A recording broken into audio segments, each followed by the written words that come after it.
Assalamualaikum warahmatullahi wabarakatuh.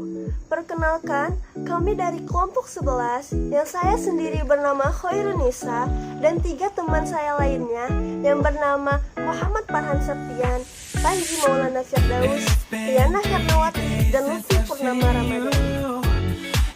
Di sini, saya dan teman-teman saya akan mempresentasikan hasil makalah kami yang berjudul Jasa, Produk, dan Strategi Penentuan Merek. Alhamdulillah, kami ucapkan puji berserta syukur kepada Ilahi Rabbi yang mana telah melimpahkan nikmat sehatnya sehingga makalah produk, jasa, dan strategi penentuan merek ini dapat selesai tepat pada waktunya guna memenuhi tugas akhir semester 3 mata kuliah Manajemen Pemasaran Fakultas Ekonomi Universitas Pakuan. Yang pertama ada bab 1, yaitu pendahuluan, latar belakang, yang berisi latar belakang. Seperti yang kita ketahui, di dunia industri atau dunia pasar produk, jasa, dan strategi penentuan merek sangat berpengaruh dalam pemasarannya. Karena untuk kesuksesan perusahaan tersebut sangat membutuhkan produk, jasa, dan strategi penentuan merek yang akan menjadi nama sebuah produk atau jasa yang akan menarik para konsumen.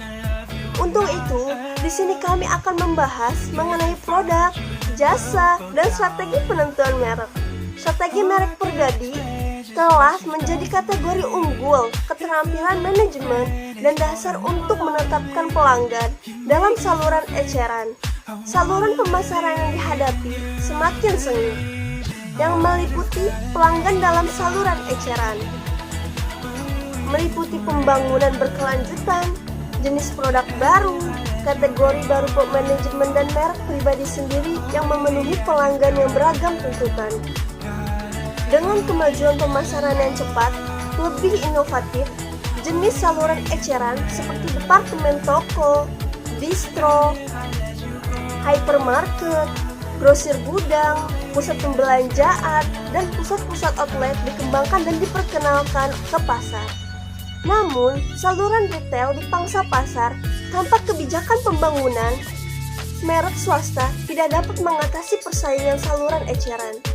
Banyaknya pusat-pusat pembelanjaan yang mempredikat diri sebagai penyaji harga rendah menyebabkan terjadinya persaingan yang semakin ketat di antara pelaku usaha. Persaingan yang semakin ketat di antara pusat perbelanjaan membuat beberapa pusat pembelanjaan melakukan potongan harga yang tinggi, di mana hal tersebut baik secara langsung maupun secara tidak langsung mempengaruhi tingkat penjualan yang dicapai. Merek produk berkembang menjadi sumber aset terbesar dan merupakan faktor penting dalam kegiatan pemasaran perusahaan. Seperangkat aset dan liabilitas merek yang terkait dengan suatu merek, nama, simbol yang mampu menambah atau mengurangi nilai sebuah produk atau jasa, baik pada perusahaan maupun pada pelanggan. Agar aset dan liabilitas mendasari ekuitas merek, maka aset dan liabilitas merek harus berhubungan dengan nama atau sebuah simbol, sehingga jika dilakukan perubahan terhadap nama atau sebuah merek, beberapa atau semua aset dan liabilitas yang menjadi dasar ekuitas merek akan berubah pula. Dan bab kedua ada pembahasan 2.1, yaitu kita akan membahas tentang produk. Apa sih produk itu, teman-teman? Jadi, produk adalah elemen kunci dalam keseluruhan penawaran pasar. Dalam definisi luas, produk adalah segala sesuatu yang dapat ditawarkan kepada pasar untuk daya tarik, akuisisi, penggunaan, atau konsumsi yang bisa memuaskan suatu keinginan atau kebutuhan. Produk tidak hanya meliputi objek-objek fisik, tetapi juga jasa, acara, orang, tempat, organisasi, ide, atau campuran entitas-entitas ini. Penawaran pasar perusahaan seringkali meliputi barang dan jasa yang berwujud. Masing-masing komponen bisa menjadi bagian kecil atau bagian utama dari keseluruhan penawaran. Pada satu sisi, penawaran bisa terdiri dari barang yang sepenuhnya berwujud, seperti sabun, pasta gigi, atau garam tidak ada jasa yang menyertai produk. Di 2.2 ada jasa. Di sini kami akan menjelaskan tentang jasa. Apa sih jasa itu, teman-teman? Jasa adalah produk yang terdiri dari aktivitas, manfaat, atau kepuasan yang dijual dan pada intinya tak berwujud, namun dapat dirasakan. Contohnya, perbankan, hotel, dan jasa perbaikan rumah, jasa servis, dan lain sebagainya. Pada sisi lain, ada jasa sepenuhnya, di mana penawaran hanya terdiri dari jasa. Contohnya meliputi pemeriksaan dokter atau jasa keuangan. Namun, di antara dua sisi ini, banyak kombinasi barang dan jasa yang mungkin. Nah, di sini kita akan menjelaskan poin 2.3, yaitu merek. Teman-teman, ada yang tahu nggak sih merek itu apa? Merek adalah nama, istilah, tanda, simbol, atau rancangan, atau kombinasi dari semua ini yang dimaksudkan untuk mengidentifikasikan produk atau jasa dari satu kelompok penjual dan membedakannya dengan produk pesaing. Beberapa analisis memandang merek sebagai aset permanen perusahaan yang utama. Merek lebih dari sekedar nama dan lambang. Merek membentuk segala arti produk atau jasa bagi konsumen. Ekuitas merek adalah pengaruh membentuk segala arti produk atau jasa bagi konsumen. Ekuitas merek sendiri adalah pengaruh diferensial positif bahwa mengenal nama merek akan membuat pelanggan merespon produk atau jasa. Dengan kata lain, ekuitas merek adalah nilai dari suatu merek. Jauh mana mereka itu mempunyai loyalitas merek yang tinggi, kesadaran nama, kualitas yang diterima, asosiasi merek yang kuat, serta aset lain seperti paten, merek dagang, dan hubungan saluran. Merek dengan ekuitas merek yang kuat adalah aset yang berharga bagi pelanggan. Ekuitas merek atau brand equity bervariasi dalam pengaruh maupun ekuitasnya di pasar merek yang ampuh mempunyai ekuitas merek yang tinggi. Seperti kita membeli suatu sepatu bermerek Dior dan Converse. Jadi kita pasti akan lebih tertarik kepada merek Dior karena ekuitas mereknya lebih tinggi dari merek Converse. Jadi seperti itu.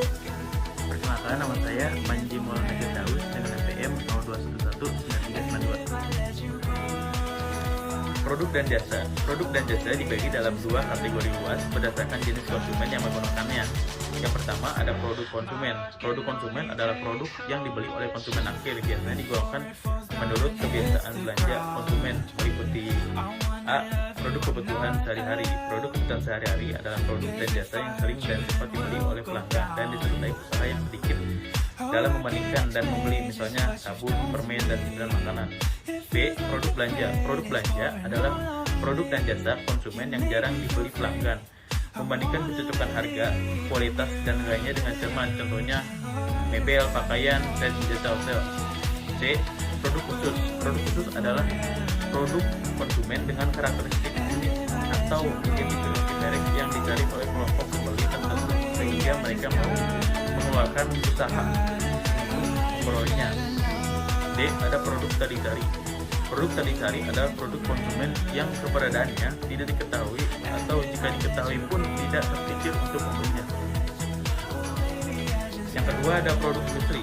Produk industri adalah produk yang dibeli untuk pemrosesan lebih jauh atau digunakan dalam melaksanakan bisnis, meliputi bahan dan suku cadang, barang modal, dan jasa.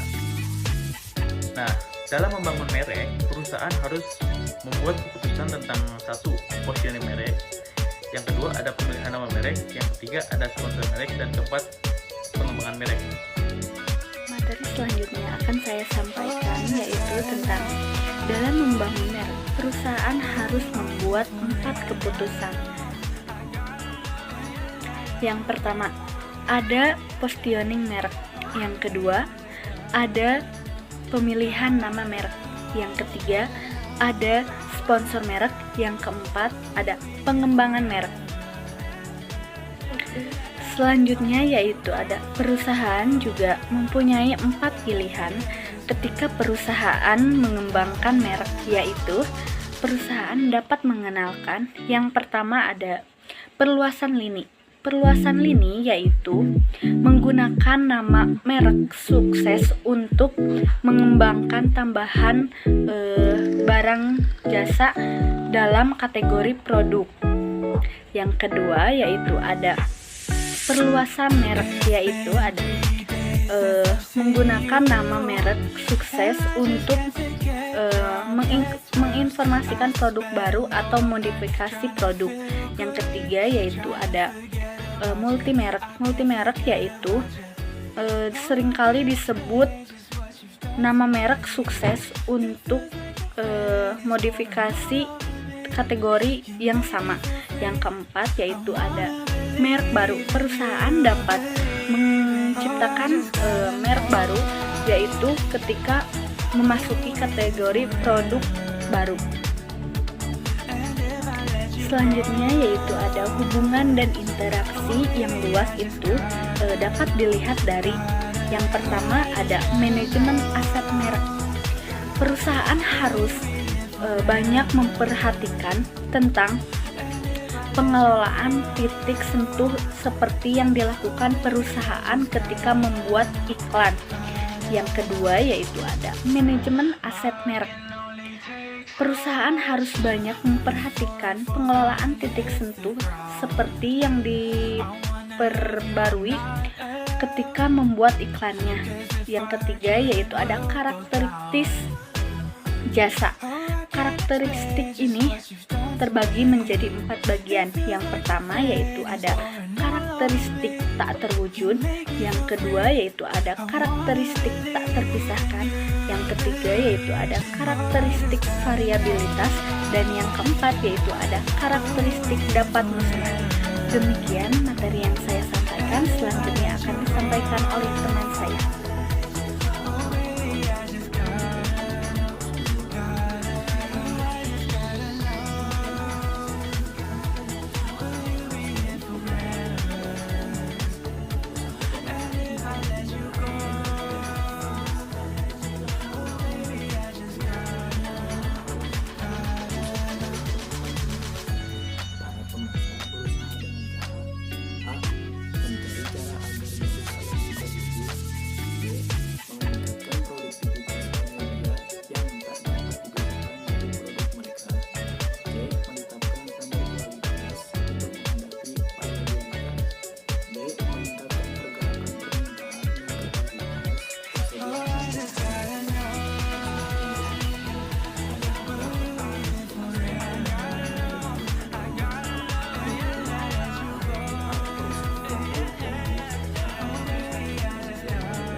Ramadan dengan nomor PM 0211119401. Bab 3. Studi kasus produk kosmetik Wardah terhadap konsumen. Pada dimensi konatif, pelabelan atau labeling pun menempati posisi teratas. Hal ini dapat disimpulkan bahwa mayoritas konsumen menggunakan produk Wardah karena memiliki keyakinan pada atribut produk. Salah satunya terjamin kehalalannya produk karena terdapat label halal. Namun, kualitas produk pun turut mempengaruhi tindakan konsumen dalam memutuskan melakukan pembelian produk. Kesimpulan, secara keseluruhan, dimensi sikap yang paling berpengaruh terhadap kosmetik Wardah ialah dimensi kognitif. Hal ini dapat disebabkan mayoritas konsumen melakukan pembelian produk diawali dengan pengetahuan dari konsumen sendiri yang didapat dari lingkungan sekitarnya.